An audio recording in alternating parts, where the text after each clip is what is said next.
నమస్తే, నేను మధు.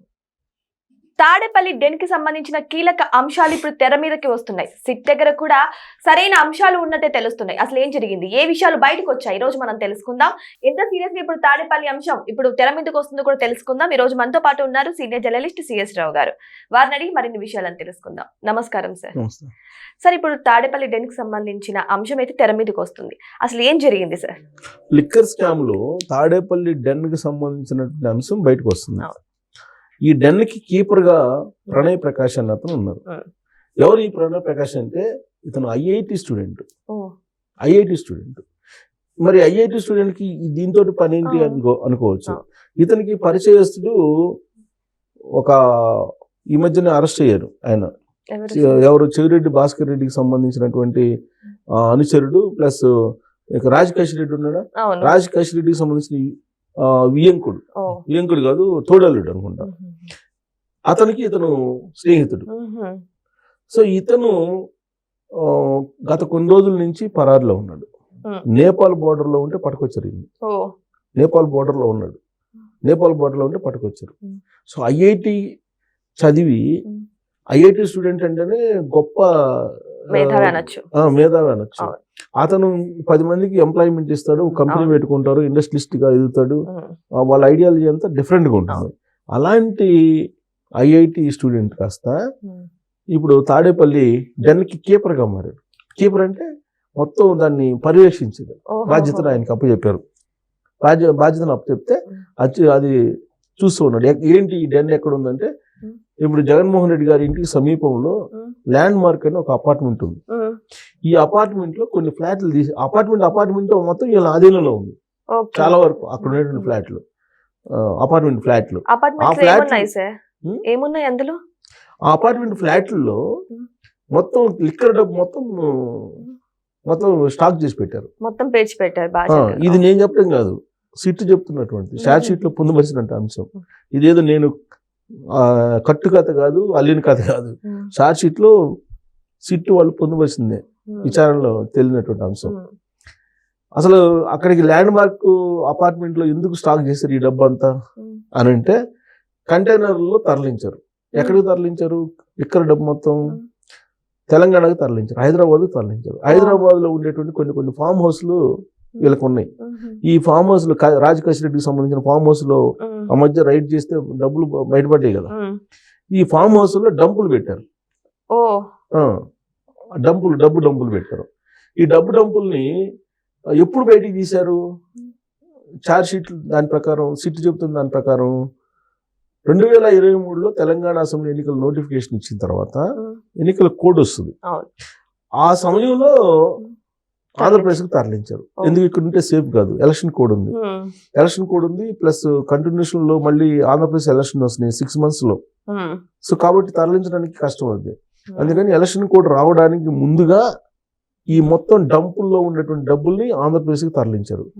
ఆంధ్రప్రదేశ్లో ఎక్కడ తరలించారు? తాడేపల్లి దగ్గర ఉన్నటువంటి ల్యాండ్ మార్క్ అనేటువంటి అపార్ట్మెంట్ లో కొన్ని ఫ్లాట్లను తీసేసుకొని వీళ్ళ ఆధీనంలో పెట్టుకుని అపార్ట్మెంట్ మొత్తం వీళ్ళ ఆధీనంలో ఉందని చెప్పి అంటారు.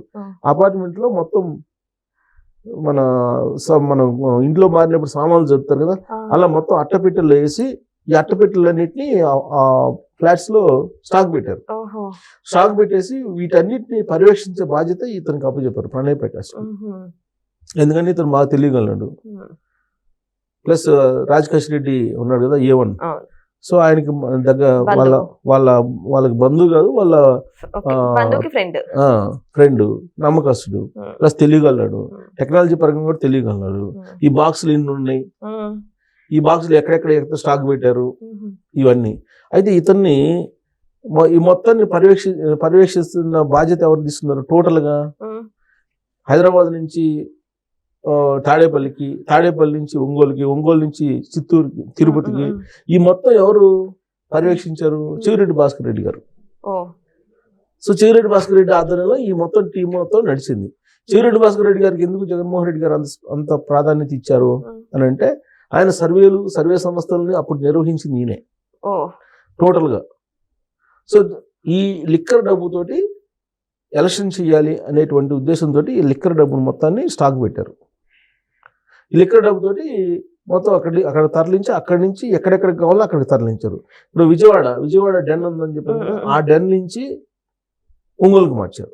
ఒంగోలులో ఒక 2 ప్రాంతాల్లో డంప్స్ పెట్టారు. అక్కడి నుంచి తిరుపతికి తరలించారు. ఇది సిట్ చెప్పింది. ఎవరెవరికి ఎంత ఇచ్చారు ఏంటి అనేది ఇంకా డేటా రావాలి, అంటే క్షేత్రస్థాయిలో. ఇప్పటి వరకు హైదరాబాద్ నుంచి తరలించింది తాడేపల్లి నుంచి ఒంగోలు నుంచి తిరుపతి. ఇది డేటా. ఇది చెవిరెడ్డి భాస్కర్ రెడ్డి గారిని విచారించిన సందర్భంగా సిట్ వాళ్ళు గమనించింది. అలాగే రాజకాష్ రెడ్డికి సంబంధించినటువంటి డంపులు, హైదరాబాద్ లో ఉండేటువంటి డంప్స్, అదే ఫామ్ హౌస్ లో ఉండేటువంటివి, ఇవన్నీ బయటికి తీశారు. ఇప్పుడు ఆ లిక్కర్ డబ్బు అక్కడ ఆ రోజున డిజిటల్ కి అలౌ చేయాల, ఓన్లీ కరెన్సీ ఇస్తేనే మీకు లిక్కరు. ఈ ఇతను ప్రణయ్ ప్రకాష్ అని అతను ఎంత కీ రోల్ అంటే, ఇతను చెప్తేనే బ్రాండ్స్ ఇస్తారు. ఏ బ్రాండ్ ఎంత కొనాలో ఇతనే డిక్టేట్ చేసేవాడు. ఇప్పుడు ఇక్కడి డబ్బులు మొత్తం ఆ షాపులన్నిటి నుంచి డబ్బు కలెక్ట్ చేసేటువంటి టీములు ఉన్నాయి, ప్రత్యేకమైన టీములు. ఆ టీములకి మళ్ళీ హెడ్స్ ఉండేవాళ్ళు. ఆ హెడ్లకి హెడ్ ఇతను ప్రణయ్ ప్రకాష్.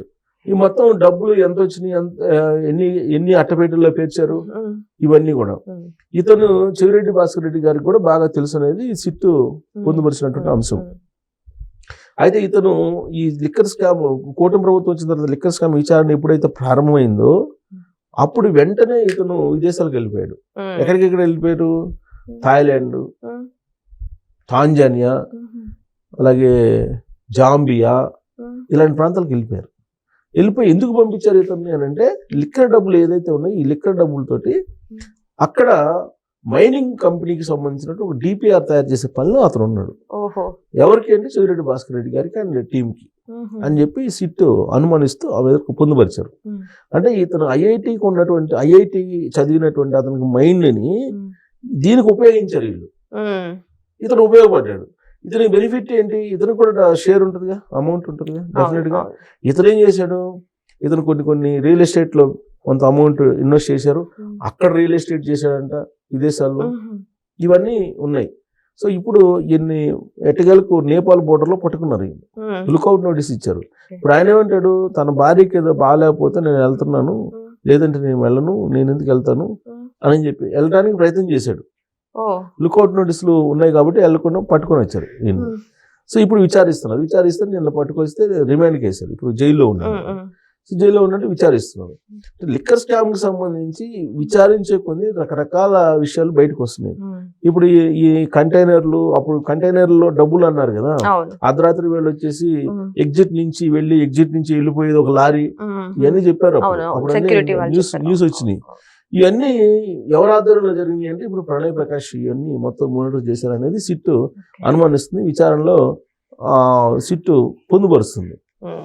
కాబట్టి ఇంకా విచారిస్తే ఇంకా ఎన్ని కొత్త కోణాలు వస్తాయో తెలియదు. మొత్తానికి కంటైనర్ల వ్యవహారం అప్పట్లో బాగా న్యూస్ లో నిలిచింది. ఆ కంటైనర్లకు సంబంధించిన పూర్తి వివరాలు ఒక్కోటి ఇప్పుడు బయటకు వస్తున్నాయి. మన తెలుగు రాష్ట్రంలో ప్రణయ్ ప్రకాష్ లాంటి మేధావులు ఉన్నందుకు సంతోషించాలా? ఆ మేధాతనాన్నంతా కూడా ప్రజల సొమ్ము దోచుకోవడానికి ఉపయోగించినందుకు బాధపడాలో అర్థం కావట్లేదు. కానీ ఎలాగైతేనేమి ప్రణయ్ ప్రకాష్ అయితే ఇప్పుడు పోలీసులకు దొరకడం అయితే జరిగింది. మరి ఎంక్వైరీలో ఏం తేలబోతుంది, మరి ఇంకెవరెవరి పేర్లు బయటపడిపోతున్నాయో మీరు చూసి చూద్దాం ఏం జరగబోతుందో. Thank you so much. Thank you.